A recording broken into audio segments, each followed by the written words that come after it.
Chernobyl nuclear power plant's reactor number 4 erupted in a catastrophic explosion, turning the once bustling town of Pripyat into a ghostly wasteland.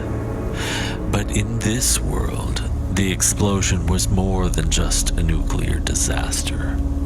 It ripped a tear in the fabric of reality, opening a rift, a black gate into a realm far darker than anyone could have imagined. At first, the residents of Pripyat who survived the blast spoke of shadows that moved without light, whispers that drifted through the concrete ruins. Those who ventured too close to the reactor's shattered core never returned, their last radio transmissions filled with breathless terror and sounds that were not of this world. Low growls, like something ancient and starving. The Soviet government, desperate to keep the horrors contained, sealed off the area with walls of concrete and iron, branding it the exclusion zone. They sent in soldiers in gas masks and heavy suits, tasked with keeping the secrets buried under the reactor. These soldiers whispered of strange sightings, pale figures gliding through the woods, and eyes, hundreds of eyes, blinking in the darkness. But nothing they encountered could compare to what lay beneath the reactor.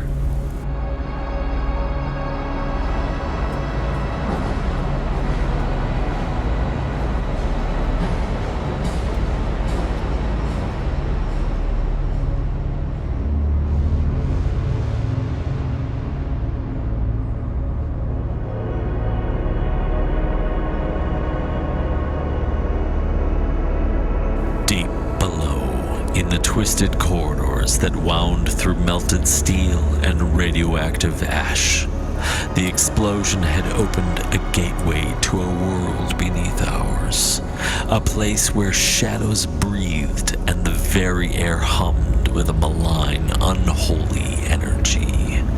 They called it the Abyss. One night, a lone figure emerged from the shadowy depths, a man in a black cloak with a gas mask that concealed his face. He walked through the abandoned streets of Pripyat, moving like a specter, his footsteps echoing through the desolate alleys. Behind the glass of his mask, 2 green lenses glowed with an eerie light, scanning the ruins as if searching for something lost to time.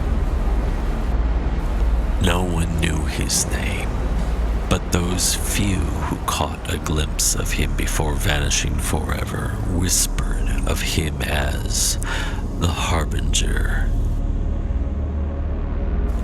The air grew colder wherever he walked, frost spreading over shattered windows and twisted metal. And behind him, the darkness shifted, twisting into shapes, creatures with spindly limbs and jagged smiles that flickered like broken images through a television screen. On a stormy night, as the winds howled through the zone, a rescue team ventured into Pripyat, their Geiger counters clicking like mad. Their orders were simple: find the source of the new disturbances and eliminate it. But as they neared the reactor, they stumbled upon the harbinger standing at the mouth of a cavernous breach in the earth, a wound that led straight to the abyss. The harbinger turned, his masked face reflecting the pale, sickly glow of the reactor, and he spoke in a voice that rasped like wind over dry bones. The gate is open, and the darkness is hungry.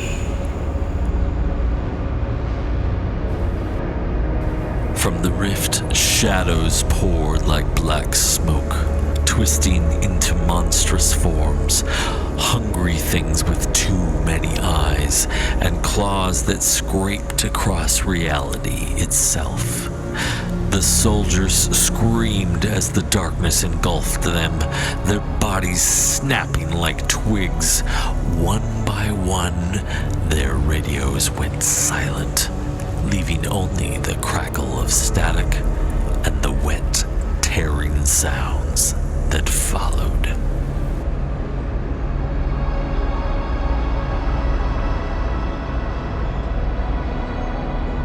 The harbinger watched as the creatures devoured the men, his lenses glowing brighter with every scream that faded into the void.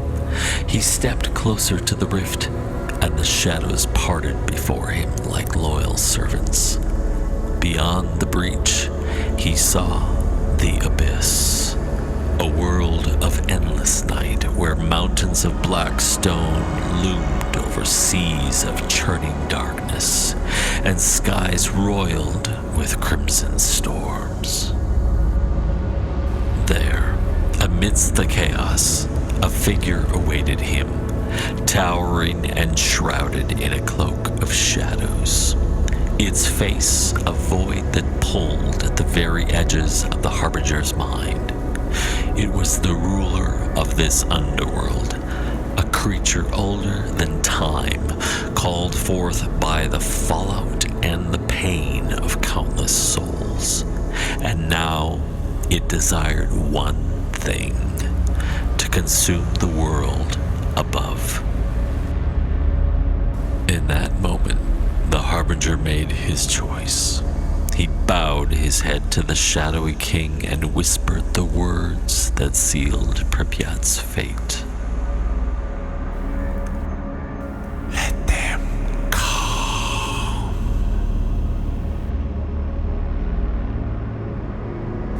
And with those words, the creatures surged through the gate, spreading through the exclusion zone like a dark plague.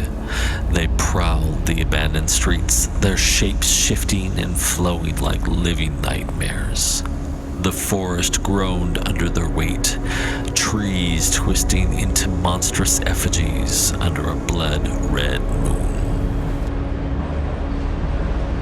The black gate stood open, a wound in reality itself, and the whispers that echoed from the darkness promised only one thing.